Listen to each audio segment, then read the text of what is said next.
à commencer par les questions à l'envers de la conférence, leur conférence à eux.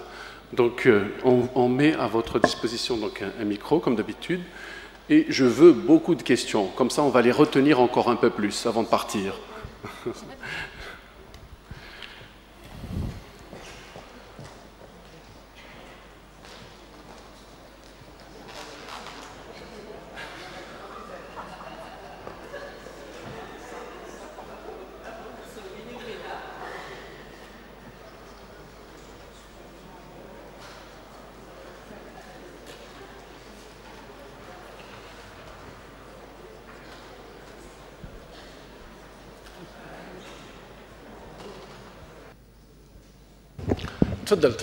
Merci.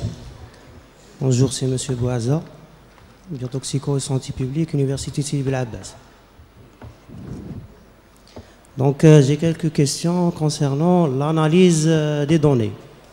Donc, comme on fait des études descriptives sur le plan environnement et biologie, on utilise généralement les analyses multivariées, telles que l'analyse des composantes principales. Et j'ai quelques points, si vous le permettez, si vous pouvez les éclaircir, parce qu'on fait l'ACP à tort et à travers. Bon, le premier point, est-ce que je peux valider une ACP avec un taux d'inertie faible, inférieur à 30? Donc, deuxièmement, si j'ai plusieurs composantes, à peu près j'ai 8 composantes, après l'analyse, est-ce que je dois refaire l'analyse des composantes ou bien je m'arrête aux premières 2 composantes ou bien 3 premières composantes? Ensuite, est-ce que je peux réaliser une analyse multivariée lors d'une étude expérimentale? Est-ce qu'on peut réaliser l'analyse multivariée? Est-ce que je dois vérifier la distribution normale? C'est-à-dire, est-ce que je peux utiliser cette analyse si j'ai des données ordinales, telles que les scores? Puisqu'inverser le tableau d'analyse des composantes principales, oui, j'ai 2 points, encore 2 points. Inverser le tableau statistique pour l'ACP, comment choisir les tableaux? Un exemple, c'est l'inventaire floristique et les méthodes de Varimax. Merci. Merci. Comme ça, on va faire profiter un tout petit peu l'ensemble de vos camarades. C'est pour ça que je t'ai demandé de... Allez-y, professeur. Bien, je vous remercie pour cette question qui, je pense, c'est tout le monde qui se pose cette question. À vrai dire, si on fait une analyse en composantes principales, moi, principalement, je commence par l'ACP. Pourquoi? Parce que ça dégrossit. Ça me donne déjà un tableau où il y a toutes les statistiques descriptives, donc je fais des raccourcis en quelque sorte. Maintenant, en termes de variance, l'objectif, c'est d'expliquer le maximum de variance. 30%, c'est très peu. Il faut plusieurs facteurs. Il faut au moins atteindre, je ne sais pas, 70, 80, pour que notre analyse soit pertinente. Et si on n'a pas cette sommation de Lorrain, et également, si on fait cette analyse, c'est pour regarder également les vecteurs par rapport aux paramètres. Quel est leur poids? Quel est leur poids pour décrire un groupe? Moi, je pense que l'ACP reste, ce n'est pas à tort et à travers. L'ACP elle peut être pour certains le centre même de la construction du tableau de bord. Comment aborder, comment comprendre le fonctionnement de ces variables, comment elles se regroupent en groupes, en distance euclidienne, par rapport au maximum d'inertie qui sont tirées par le nuage. Ça, c'est très important, parce qu'ils vont être, ce groupe de variables va en fin de compte déterminer un petit peu la conclusion finale. Et ça permet de faire des classifications. Ça permet de faire des classifications et repartir après sur d'autres analyses de variance en ayant des groupes. Par exemple, groupe 1, groupe 2, groupe 3, qu'en est-il par rapport à une variable explicative? Est-ce qu'il est responsable, ce groupe, c'est lui qui tire la significativité vers le haut, qui donne donc une signification biologique, agronomique à ce que nous avons obtenu. C'est ça, c'est l'interface explicative, incidence agronomique, incidence biologique sur le matériel que nous étudions.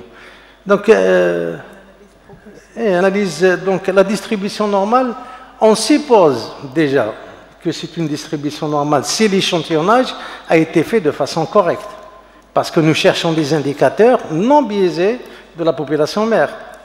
Si vous faites un échantillonnage de la végétation selon des méthodes bien précises et bien prouvées, donc il n'y a pas de souci pour vous relever. Et l'ACP en fin de compte, ou l'AFC, c'est un petit peu de passer d'un tableau brut à un tableau semi-élaboré et un tableau final élaboré qui te donne des espèces caractéristiques, qui te donne des groupes d'espèces qui sont, dirais-je, avec des possibilités de présence d'écotypes bien adaptées aux conditions environnementales. Voilà donc, et je dirais entre parenthèses que je reste toujours à votre disposition via le CRESTRA. Vous pouvez toujours envoyer vos... Parce que je ne peux pas tout expliquer ici, comme ça, selon les sujets. Et voilà, merci. J'espère que j'ai répondu. Donc, autre question? Oui, allez-y. Salam alaikum. Donc, je tiens à remercier Monsieur Belhamra et Madame là, Madame Khadraoui, surtout pour la présentation sur l'analyse des données, parce que c'est vraiment c'est très important. Les biostatistiques est une discipline vraiment indispensable et malheureusement négligée par la majorité des étudiants et des scientifiques. Donc, je veux seulement poser une question. Donc, comme vous le savez, la chose la plus importante concernant les biostatistiques, c'est le choix du test. Donc, il y a plusieurs logiciels qui traitent les données. Donc, soit l'Excel, le R, le Minitab, le MATLAB, ce sont tous des logiciels. Ce sont que des logiciels. On les donne des chiffres et nous donne des chiffres. Donc, c'est le choix du test, c'est-à-dire convenable au sujet qu'on travaille sur. C'est-à-dire, s'agit-il d'un test paramétrique, non paramétrique, c'est-à-dire les conditions du choix du test, la normalité, l'égalité des variances, tout ça. Donc parfois, si on vérifie certains travaux, certains travaux qu'on va prendre comme référence essentielle dans nos travaux. Et le cas qui m'est arrivé donc personnellement, c'est je prends certains travaux et je vérifie les résultats. Donc du début, je trouve que le test choisi est, c'est-à-dire non convenable au travail. Donc est-ce que je prends toujours ce travail comme une référence ou pas? Oui. Écoutez, c'est à la fois simple et à la fois complexe. Les statistiques, c'est comme un permis de conduire. Vous n'êtes pas obligé d'être mathématicien ou statisticien pour pouvoir... il faut s'y mettre.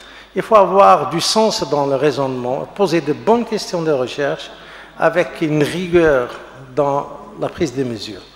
Si vous voulez, pour les choix, je peux vous donner un exemple. Par exemple, si je dois comparer un certain nombre de variétés, je dois faire un travail de terrain en essayant d'homogénéiser et d'éviter les effets de lisière par rapport aux parcelles. Donc, faire varier un seul facteur qui est le rendement de chacune des variétés. Là, le test le plus robuste, c'est le test de Student. Le test de Student, comparaison des moyennes 2 à 2, et j'ai une table, une distribution de Student qui me dit, voilà, j'ai une supériorité d'une variété par rapport à une autre, compte tenu de la démarche que j'ai faite dans ma station expérimentale. Ça, c'est dans les recherches expérimentales. Il y a des analyses de variance, les dispositifs sont clairs, en randomisation. Il y a les tests, par exemple au tri croisé, pour tout ce qui est corrélation entre deux grandes variables, grand X et grand Y, pour voir s'il y a linéarité. Et il faut faire un test de Q2 sur l'indépendance des variables. Et là, le test de Q2, on le fait manuellement, ou bien, par exemple, vous avez StatBox, vous avez ExcelSat, qui vous fait le Q2, en même temps, il vous donne encore un test plus intéressant, c'est le fichier exact, pour vous dire qu'il y a une indépendance des variables et qui vous autorise, après, de conclure sur la cause à effet d'une telle relation. Donc, l'affinité de la relation. Il y a d'autres tests, il y a les tests non paramétriques. En biologie, des fois, si on travaille sur un échantillon très restreint, la normalité, c'est un petit peu mitch-mitch, quoi. Donc, il faut aller vers des tests non paramétriques, le Humanité, le Kruskal-Wallis pour l'analyse de variance. Vous avez un certain nombre de possibilités. Voilà. Et toujours, vous pouvez toujours contacter le CERESTRA et on vous répondra de façon personnalisée par rapport à vos soucis. Merci. Merci, professeur. Oui, oui, oui. Allez-y, madame. Si vous permettez, je voudrais juste clarifier par rapport à l'apprentissage ou à la maîtrise des outils de traitement des données. Et il ne faut pas en faire un complexe. À tout âge, à tout moment, on peut s'y mettre. Mais le tout, c'est de savoir taper à la bonne porte. Si on a eu ça dans ses enseignements, on n'a pas compris, on peut toujours aller voir l'enseignant, on peut voir les camarades. Moi, je me rappelle, à l'agro de Biskra, j'avais un étudiant, d'ailleurs aujourd'hui, il est chercheur au centre, il maîtrisait très bien les stats, tout ce qui est maths, tout ce qui est économie. Il nous est arrivé à l'agro, je me rappelle, d'un baccalauréat de mécanique. Moi, la première fois, j'ai dit, mais qu'est-ce qu'ils ont envoyé chez nous? Ce gars, il ne va jamais se retrouver. Il n'a jamais vu de cellules, il n'a jamais vu de mitochondries. Qu'est-ce qu'on va lui... Eh bien, c'est parmi nos meilleurs éléments à l'agro. Et il a été reçu au concours au centre et il fait de l'excellent travail. Je peux vous donner son nom. Il s'appelle Roumani Msoud. D'ailleurs, c'est M. Belhamara qui chapeaute sa thèse. Il avait la volonté d'apprendre tout ce qui lui manquait dans son bagage en partie biologie et agronomie, et il prenait son temps pour expliquer à ses camarades, après les cours, tout ce qui est stats, tout ce qui est maths, tout ce qui est économie, parce qu'il maîtrisait ça très bien. Il y a aussi un effort à faire entre vous, les jeunes doctorants. Il ne faut pas se fermer sur soi. Moi, j'avoue que ma présence ici aujourd'hui, c'est surtout pour vous dire, communiquer. Les outils ne sont pas sorciers. Il y a des outils qui sont sortis, nous, après la fin de nos thèses, mais aujourd'hui, en nous y mettant, on arrive à faire quelque chose avec. Alors vous êtes en plein, je dirais, jeunesse, vous pouvez les acquérir et comme mon collègue l'a dit, vous pouvez toujours faire appel aux professeurs des différentes universités, des centres de recherche et de toute institution qui traite les données, selon les disciplines, parce que quelqu'un qui travaille sur une population par rapport à une maladie n'a pas les mêmes objectifs que celui qui travaille sur le rendement d'une culture ou sur la commercialisation à l'échelle internationale d'un produit. Il y a toujours des variantes. Voilà. Et de toutes les manières, nous restons à votre disposition et j'ai demandé à ce qu'on nous envoie la liste de tous les jeunes doctorants. S'il y a des éléments qu'on peut vous envoyer, on le fera chaque fois au moment opportun. Voilà. Bonjour à tout le monde et merci pour vos communications, même si j'ai raté les deux premières. Ce qui m'intéressait beaucoup plus, c'est l'éthique et tout ce qui est en rapport à la science et d'ailleurs au plagiat.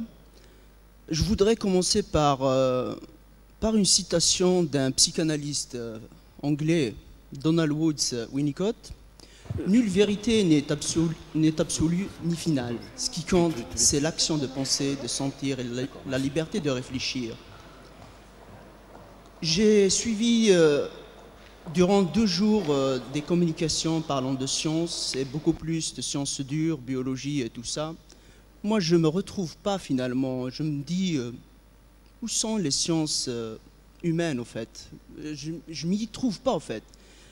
Hier soir, j'ai réécouté une une conférence de Roland Goris, un psychanalyste français, psychopathologue, de l'université d'Aix-Marseille, qui parlait des imposteurs.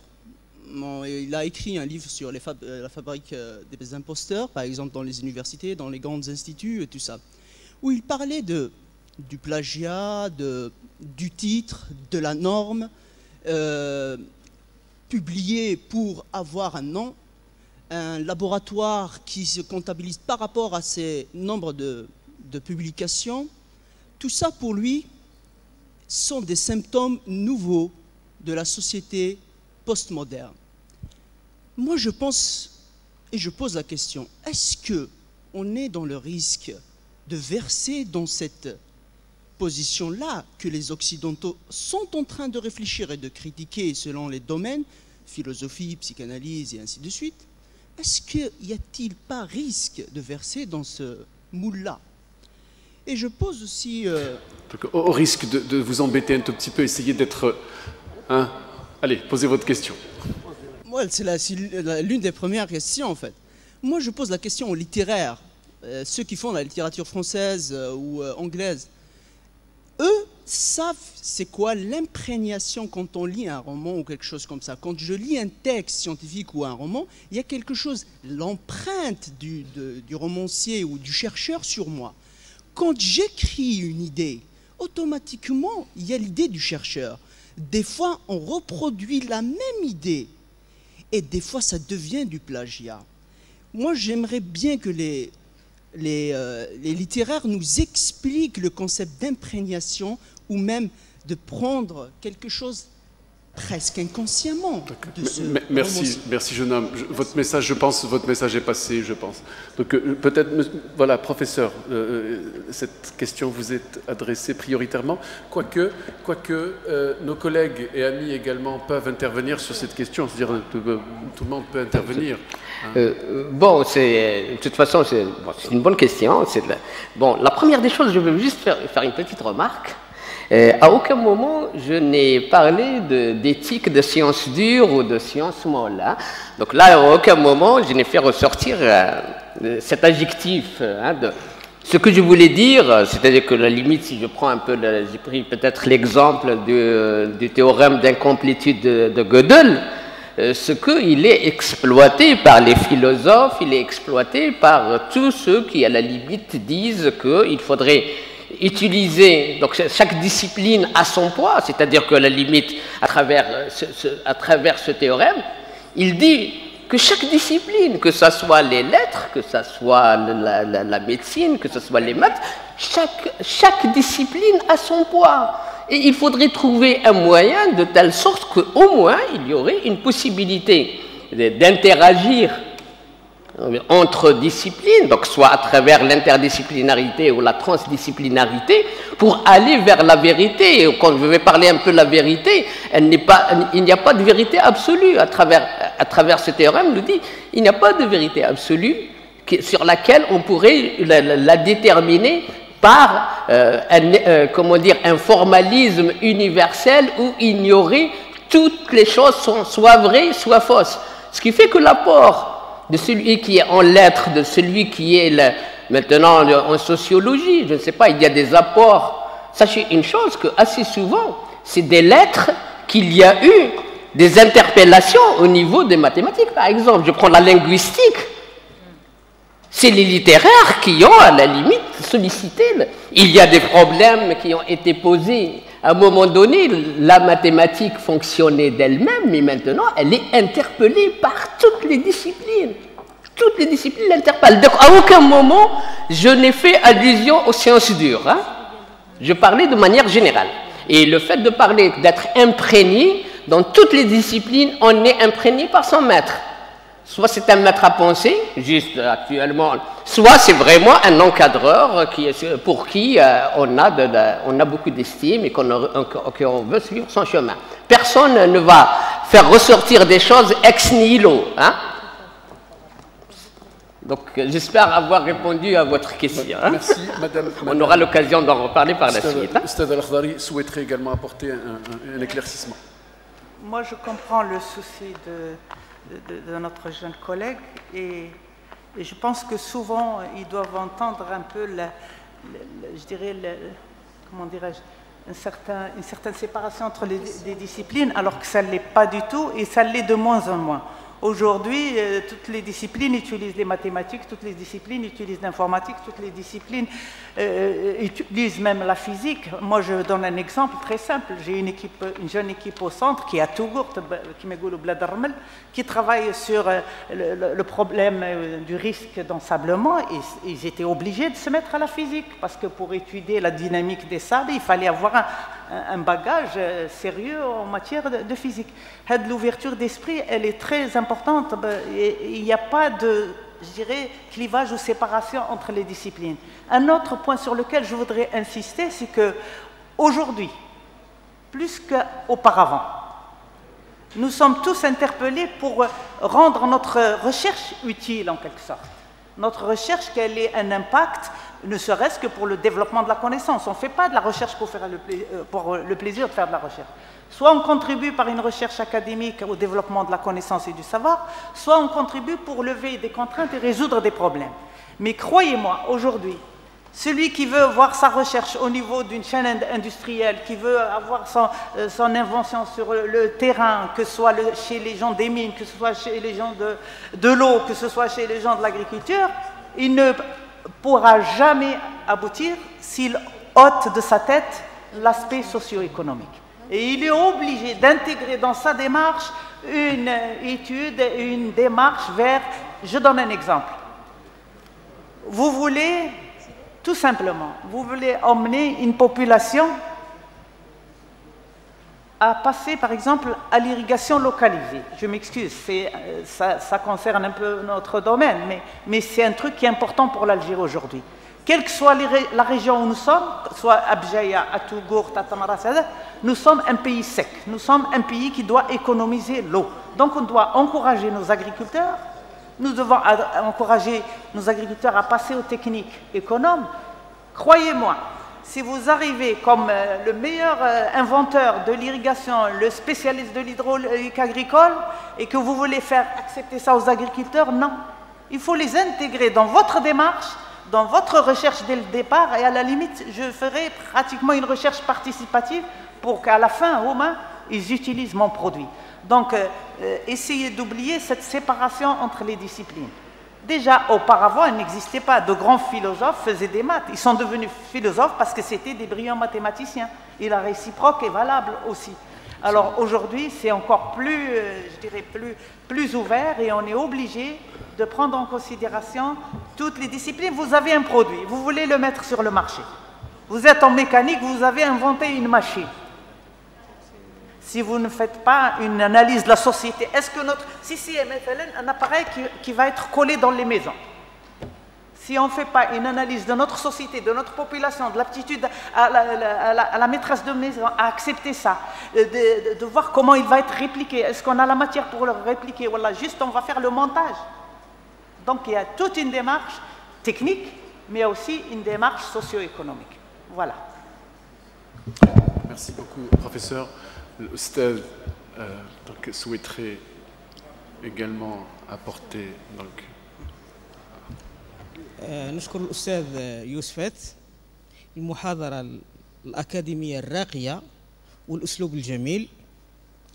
وعندي فقط إضافة بسيطة. شوف في قضية الاختلاس العلمي، لنفرض أن إنسان فلت يعني يسلك من قوانين الأرض، كاين إلهي رقب، لنفرض أن ربي اغفر له كما يقول أليس كارليل، هذا صاحب كتاب الإنسان ذلك المجهول وماخذ جائزة نوبل في الطب. يقول إذا كان الله، حاب نقول لكم بأن السرقة العلمية تضر صاحبها أكثر ما تضر أي شخص آخر. يقول أليكسير كاريل صاحب جائزة نوبل في الطب: إذا كان الله يغفر ذنوبنا فإن جهازنا العصبي والنفسي لا يغفرها. يعني لنفرض أن الإنسان فلت من قوانين الأرض وفلت من قوانين السماء، فلن يكون شخصية متوازنة جميلة راقية يقدم شيئا لنفسه وللمجتمع حتى ولئن فلت من القوانين، قوانين الأرض وقوانين السماء. شكرا سي يوسفات. ، 。 ، 。 ، 。 ، 。 ، 。 ، 。 ، 。 ، 。 ، 。 ، 。 ، ، ، ، 。 ، ، ، ، ، 。 ، ، ، ، ، ، ،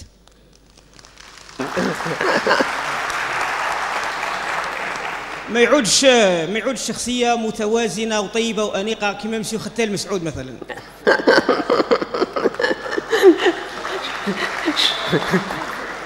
شكرا. يعني في الحقيقه مش غير في العمل العلمي اذا سمحتم، في الحياه بصفه عامه. انا مثلا نمارس نشاط معين، j'ai une activité professionnelle, quelle que soit la nature de mon activité professionnelle, que je sois dans la recherche, dans l'artisanat, dans la peinture, dans n'importe quel métier.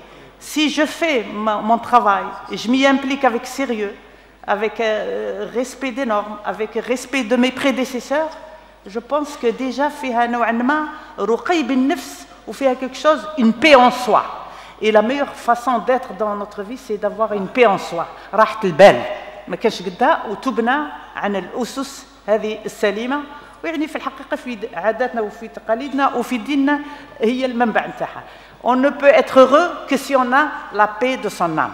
ما يكونش في رأيي المتواضع وفي تحليلي المتواضع لأني كمان وصلت لدرجة من السن مش من المعرفة وإنما من العمر اللي تسمح لي باش نقول أنه الإنسان ما كانش حاجة تريحه قد راحة ضميره، وراحة الضمير ما تجيش الواحد يختلس أبدا أبدا أبدا. Je m'arrête là et au plaisir de vous retrouver.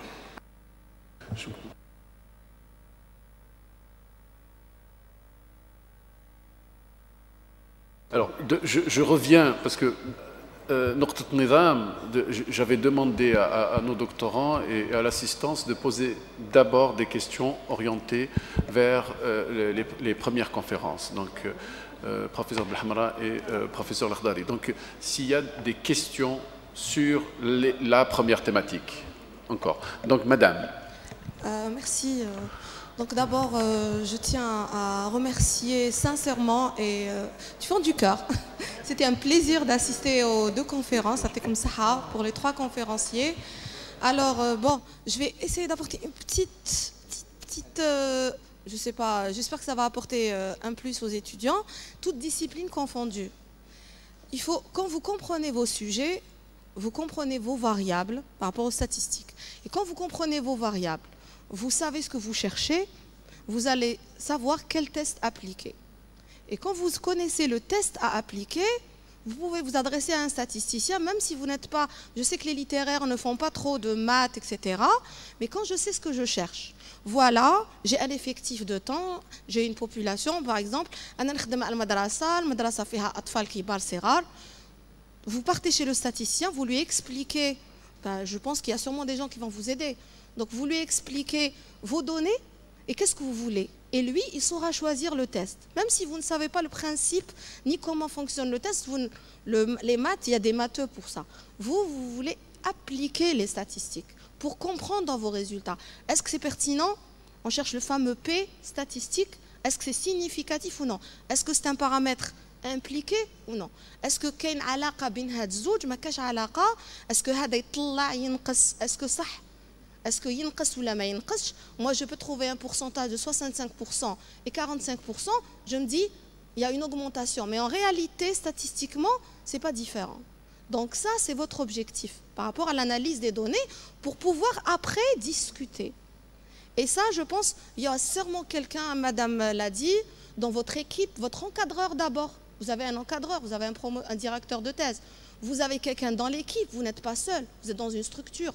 Il y a sûrement, même s'il n'est pas dans la structure, vous pouvez, monsieur l'a proposé, lui a dit si tu as besoin de quelque chose, tu t'adresses à moi, tu envoies un mail, tu vois quelqu'un, tu t'adresses à lui, vous trouverez sûrement, comme l'a dit hier professeur Boudjelal, il y a sûrement quelqu'un au monde qui va pouvoir vous aider. Alors surtout, il ne faut pas être trop pressé, comprendre vos sujets comme l'a bien souligné le docteur Belkhadra, et après, essayer d'interpréter vos résultats.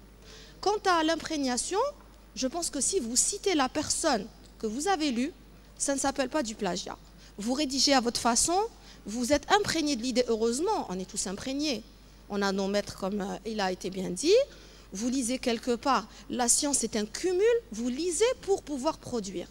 On ne peut pas tomber du néant comme ça, mais vous citez. J'ai lu ça quelque part, eh ben, je dois citer la personne. À ma façon, j'écris, mais quand j'écris le nom de la personne, c'est plus du plagiat. Ben, voilà ce que je voulais dire.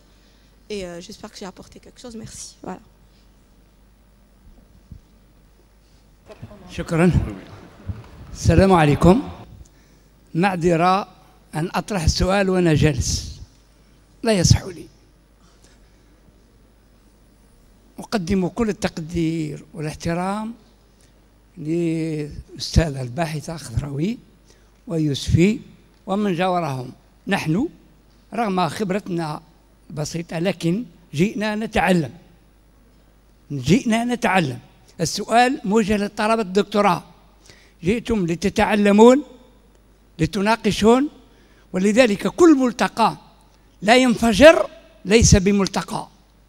فأنتم الطاقات الذين تفجرون، هؤلاء أعطوا لكم، أنتم فجروا المعرفة، وأنتم محظوظون أن خيرة الإطارات الجامعية موجودة بين أيدينا. صدقوني أنا جئت لأشارك فتحولت إلى متعلم.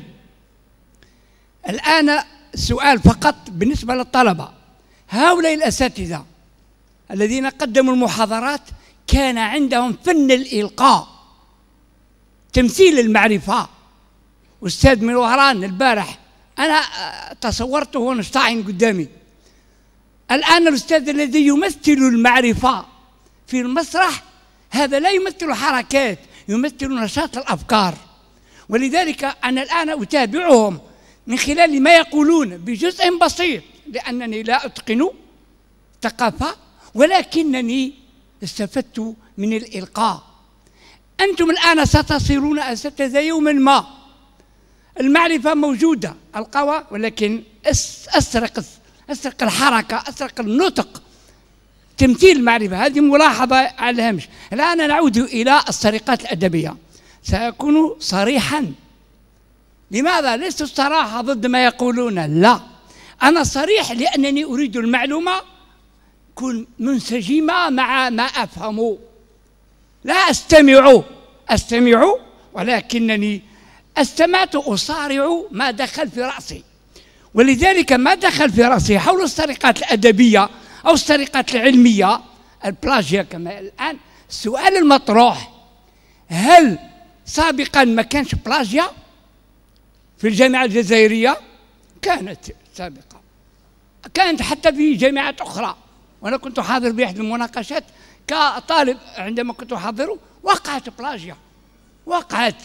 الآن هل نحن استثناء من الجامعات أم الأزمة الحالية الأخلاقية الثقافية في الجزائر هي التي جعلت وزارة التعليم العالي تدرج هذا اليوم السرقات؟ وبكري وين كانوا؟ وبكري وين كانت السرقات؟ إذا معنى هذا الرسائل الماجستير والدكتوراه سابقا كانت نورمال، لكن الآن فسدت الأخلاق. الآن سرقات اقتصادية في الأدوية، في التصدير. معنى هذا هناك فيروس دخل الجميع، هذا سيصيب الجهاز الثقافي السياسي للبلد. أنا السؤال وأرجو من سيد يوسفي يجاوبني عليه، سؤال خاص: هل الأبحاث التي تقدم الآن في هذه المرحلة ضعيفة دون المستوى؟ هذا واحد، سؤال أول. أم هي وزارة التعليم العالي دارت دورة وحبت تقول يا جماعة ما تفضحوناش، الأبحاث راهي ضعيفة، قولوا على البلاجيا ملاح، كاش واحد ما يبلاجيش، كلنا ماشيين في البحث العلمي. الآن الفرق بين الاثنين ربما البلاجيا العلمية في المواد العلمية تكتشف بسرعة، أما البلاجيا في العلوم الإنسانية لا تكتشف بسرعة. لماذا؟ لأن العلوم الإنسانية لغة، أفكار، ادي وجيب. ولذلك لما طرح السؤال تمثيل المعرفة، نقرأ نلقى روحي نكتب بلاجيا. علاه؟ لأن دخلت دماغي، صارت ملكا لي. هنا وين البلاصة؟ هنا البلاجيا مثل النار. في المحاضرات ملي بداو عندك تقدم بلاجيا، رد بالك عندك اتانسيون من بعد وين نروح؟ ما نبحثش ولا؟ البلاجيا هي الماكلة. أنا أريد وأنا أعيش، يجي وأنا آكل وبطني تملى، أريد فكرا. أنا محصور بالزمن، الجامعة تطاردني، المنحة وقفوها ومن بعدين ما تروحش البلاجيا ما تروحش البلاجيا. يا سيدي حرام كبر ضرورية يا جماعة كما قال واحد.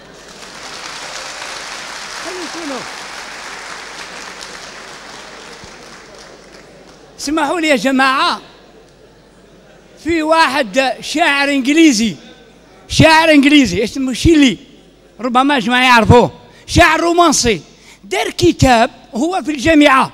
واش دار العنوان تاعو؟ ضرورة الكفر، ضرورة الإلحاد.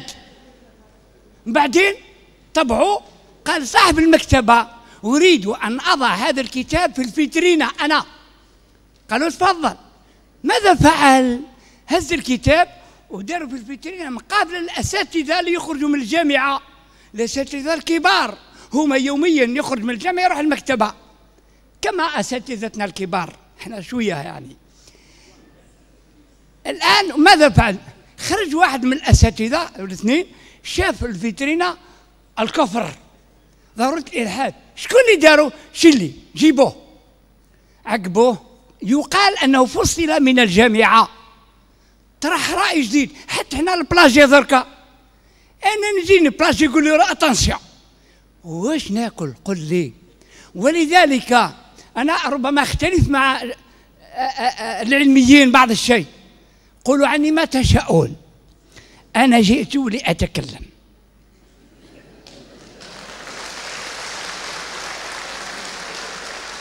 وقعت يعني مثال فقط، وقعت مرة ملتقى حقوق، قال لك القانون يحمي ضد الفساد، هاي العقوبة هاي القانون. بعد الملتقى هزيت يدي ثم يعرفوني، قلت لهم أنا في الأدب ولست في القانون، غير أنني ما قلتموه أثارني ما خلينيش ترنكل. تفضل. قلت لهم الآن اسمحوا لي سأكون جريء، ما نقدرش ما نكون جريء، إن رأسي يقول لي هكذا تكلم. المعلومة هي التي فسدتني، أنا ما كنتش فاسد، كنت ترنكيل، بصح المعلومة كي تدخل تفسد. لماذا؟ تشتغل، ما تخلينيش ترنكيل. ولذلك قلت لهم يا جماعة المحاضرات اللي قدمتوها كلها محاضرات الطلاب، جبتوها من الأنفي من المدرجات ولقيتوا علينا القانون الفلاني وقانون الفلاني وقانون الفلاني. قلت لهم الآن المفروض العنوان تاع الملتقى يتغير. كيف يتغير؟ قولوا حماية الفساد، خلق القانون لحماية الفساد. الله، نحمي الفساد؟ قلت نعم، لأن القانون جامد، والقوانين اللي جبتوها عند 10 سنين ولا أكثر ماتت، مجتمعنا تحول تغير، يبحث عن التجديد. ألا تعلمون أن في الجزائر تجارة الشنطة هي ضرورة اقتصادية، ضرورة اجتماعية؟ ولماذا لا تقننون للظواهر السلبية في المجتمع؟ إذا معنى هذا قالوا من العام الجاي نديروا الملتقى يحمي الفساد. الآن نعود إلى بلاجيا. الآن اسمحوا لي، أنا أريد حاول ترخص. آخر كلمة، اسمح لي آخر كلمة. معذرة، كلمة واحدة. أستاذ الكريم. لا كلمة واحدة فقط. تفضل. معذرة يا جماعة، معذرة. بالنسبة للأستاذ، هل نروحوا لبلاجيا ولا ما نروحوش؟ شكرا. لا donc là c'est juste une petite quand on parle de plagiat, ça ne veut pas dire qu'on ne fait pas référence à des travaux antérieurs. C'est une pyramide, la connaissance dans un domaine كاين اللبنات نتاع الاساس وتقعد تبنى، ما تنجمش دير تخترع من الاخر من لا شيء، تنطلق بما الاخر معلومات والاخر معارف معينه وتقعد تبني عليها. الشيء اللي مطلوب من الانسان الباحث منين يدي شيء من عند عالم، من عند باحث، يذكروا يديروا اونتر بارونتيز، غير ما يديرهاش كامله بحال اختر ما تولي عندها الثمن هذاك القسط تولي الاخر دو ليديسيون.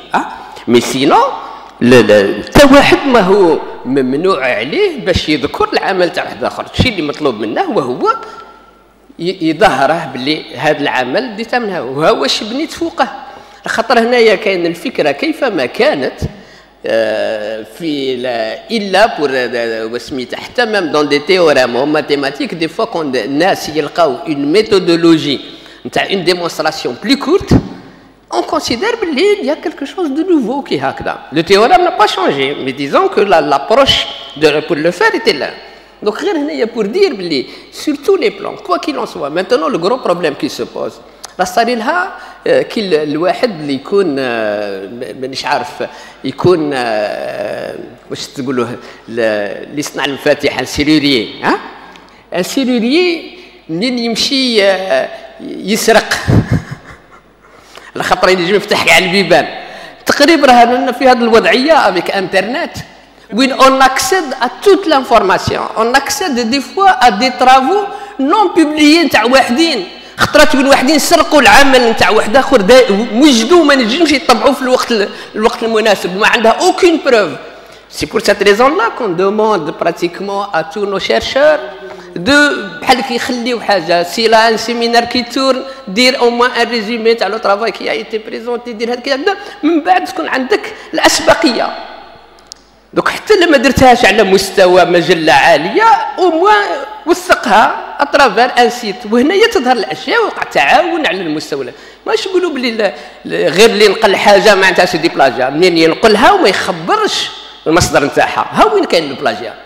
ومن هذا الجانب جو كروا كيل يا لا دونك il y avait juste une petite remarque que j'avais oublié de faire ressortir c'était que là il y a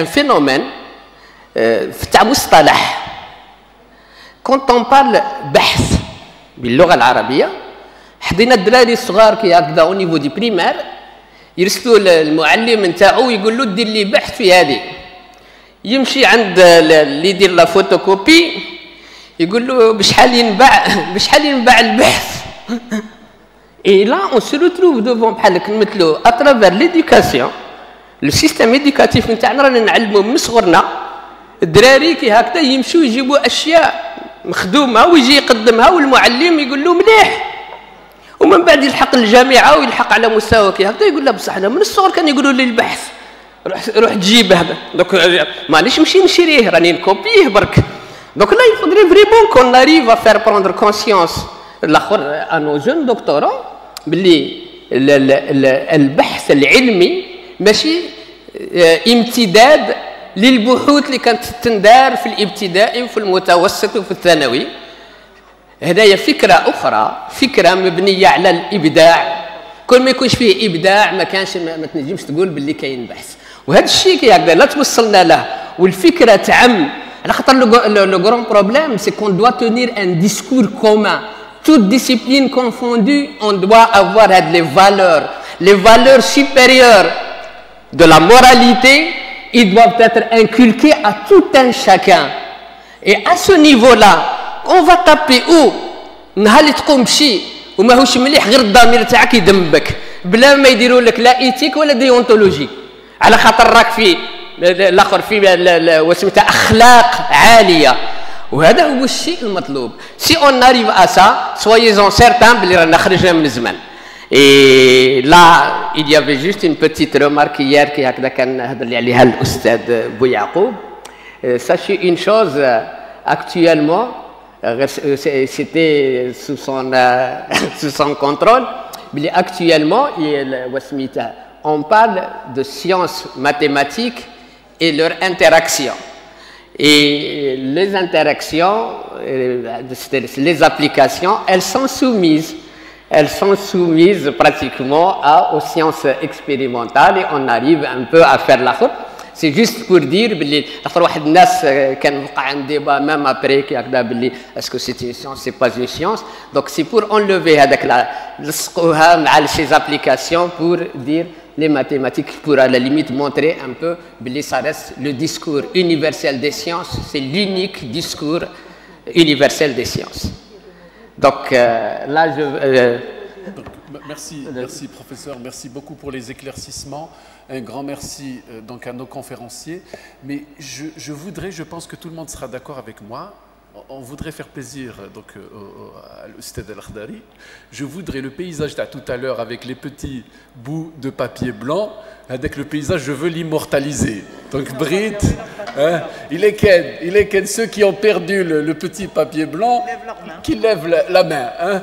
Donc on va immortaliser ça avec une photo. donc je souhaiterais que hein, refaire exactement le geste de tout à l'heure.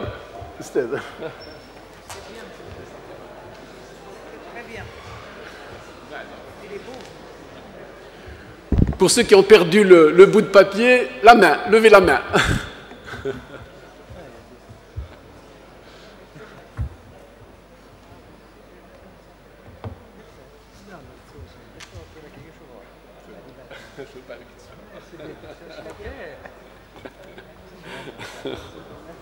Donc, vous voulez dire quelque chose?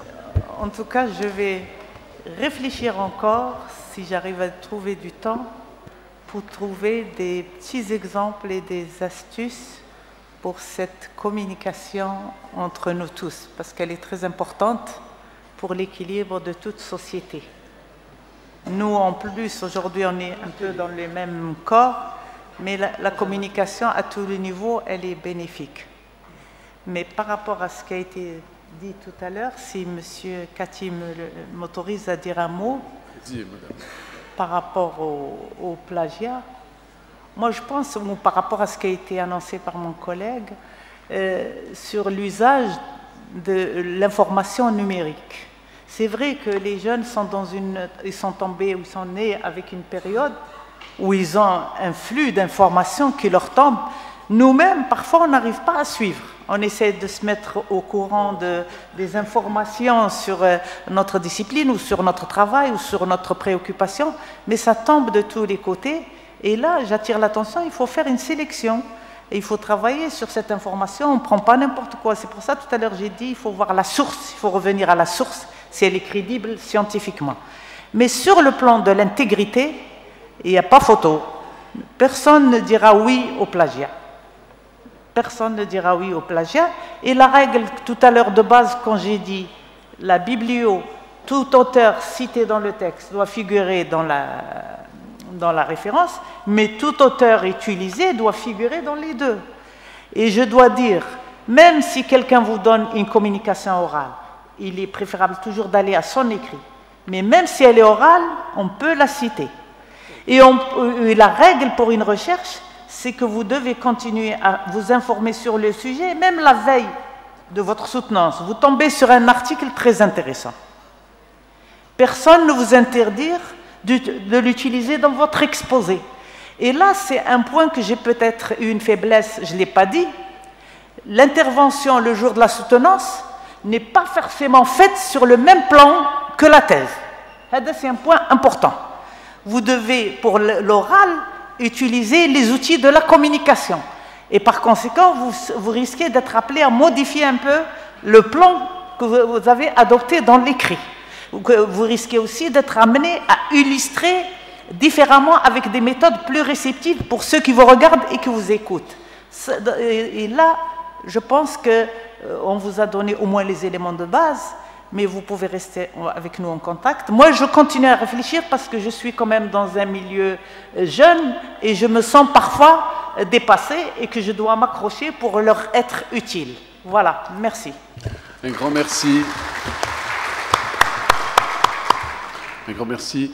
On va, pour des obligations de voyage, donc on les remerciera jamais assez. Merci de vous avoir... Donc, on ces temps difficiles, un déplacement par route, hein, hier soir, arriver hier soir et repartir ce matin. Un grand merci. Inch'Allah, le talaba, ils vont suivre ces exemples-là. Hein. Donc, un grand merci, madame et professeur Belhamra également. Merci à vous.